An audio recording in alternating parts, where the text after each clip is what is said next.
Guys, welcome back. This is going to be 5.3 day 3. I should say 3. We're still going to be talking about trig functions and how to graph them. So we talked about 2 of the 4 transformations yesterday. So we talked about amplitude and we talked about our b value, which isn't our period, but we use b to find a period. And there should be absolute values here, right? Because our period's never going to be negative. So the period is always 2 pi divided by the absolute value of b.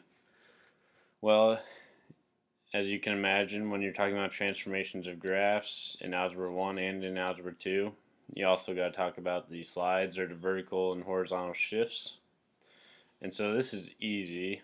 Well, C is easy. The vertical shift, that's how high or low you shift it.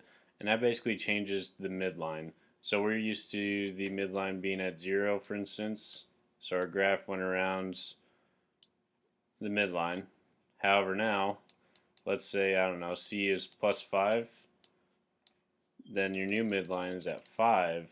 And so your graph will go around 5 then. Okay, so that's as easy as that. Sometimes you'll see this tacked on at the end, plus 5 or plus C.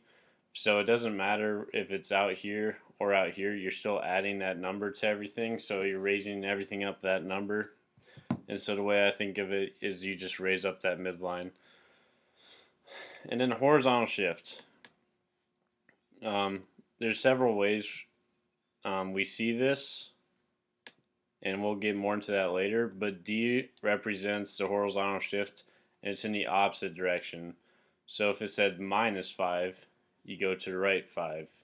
If it says plus 5, you go to the left 5. So you always go to the opposite, okay?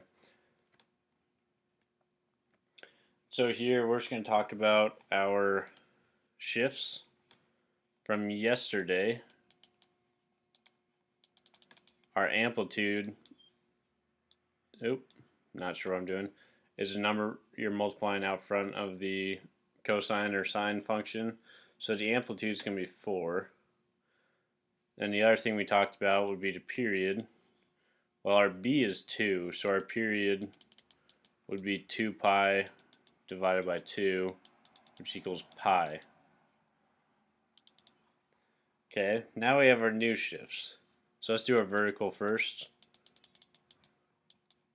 Our vertical shift is this number that you're adding outside of the function.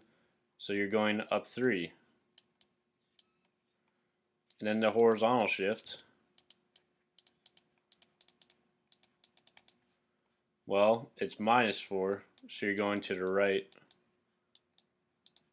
4. Okay.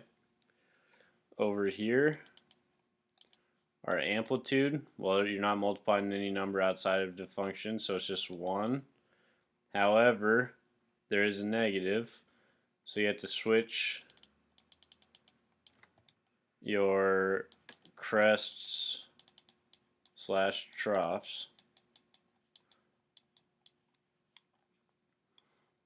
Okay, well, let's find our period now. Period would be 2 pi divided by 3. Not the nicest of number, but still. And then this right here, minus 2. So you're shifting to the right 2 units. Okay, so we're just adding those 2 more transformations. However, this number right here, the horizontal shift, does cause us some issues. Our equation has to be written a certain way for that to be correct, which you'll see right here. These look very similar. For this one, our b would be 4, and your horizontal shift, we would be going to the right 2. Here, your b equals 4, and it says we're going to the right 8. Well, as you can see, these are different, right? The b's are the same, but our shifts are different. But these are the exact same equation. Okay, these two are the exact same equation. The difference is is if you have this b value, you need to have it pulled out from the parentheses that involve our variable and the horizontal shift.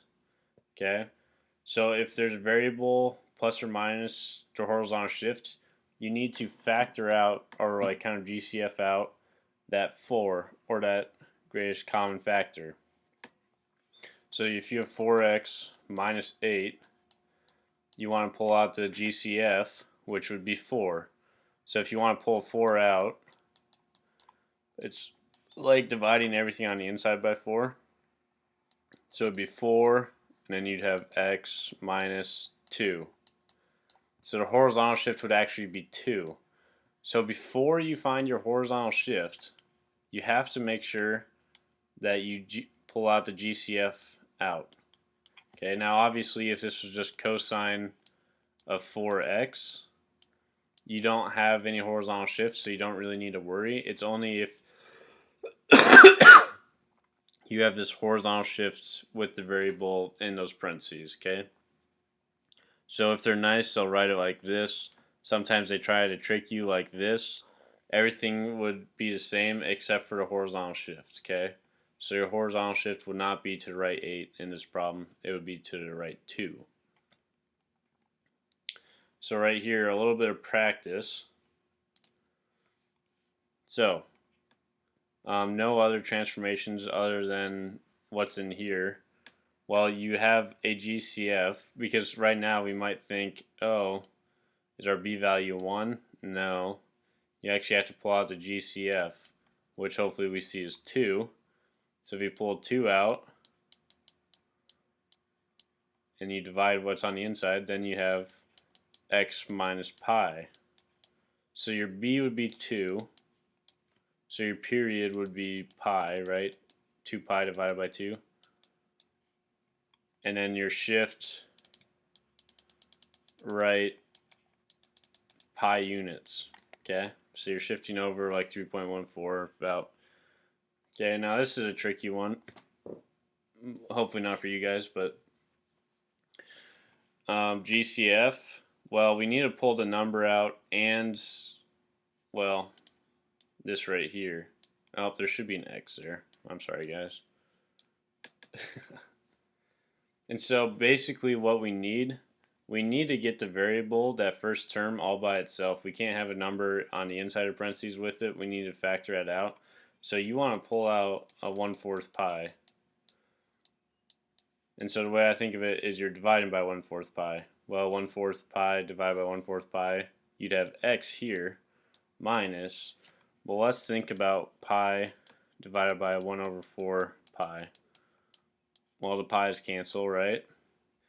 Dividing by a fraction is the same as multiplying by a reciprocal, so it'd be just minus 4. So that equation right there is the same as cosine of 1/4 pi, and then in parentheses, x minus 4. Okay, so our period would be 2 pi divided by 1/4 pi. Same thing, except you're multiplying by reciprocals, so your period would actually be 8 units. And then your shift right 4 units. Man, my handwriting's perfect. And so we can verify that on Desmos. Y equals cosine 0.25 pi x minus 4.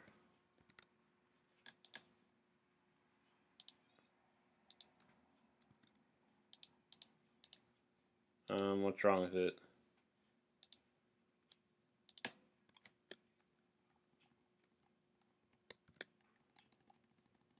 There we go. So as you can see, so normal cosine, we start right here at 0, 1, and that's our crest. But we said we shifted over to the right 4. So let's look. You shift over 2, 4. Oh, look, yeah, you do start at 4 now. Okay, and then you have this b value, which changes your period. And we said the period was 8. Well, it starts at 4 and ends at 12, so the period is 8. Okay. And so you can always mess around with these values on here. You could see, we can leave that. If you add a number, it just shifted up the midline up 3. So the midline's now at 3 instead of 0. The number out front here changes the amplitude from the midline. So if we had a 4, well, now the amplitude's 4. It goes from 3 to 7 and from 3 to -1. Okay, and then again, if we want, let's make this back to 1. But if this is a -1, well, first, here's our high point, here's the crest, our starting. Well, then it becomes our trough then. So you switch to crest and trough if it's negative. So again, I know it's kind of weird talking about how to graph these on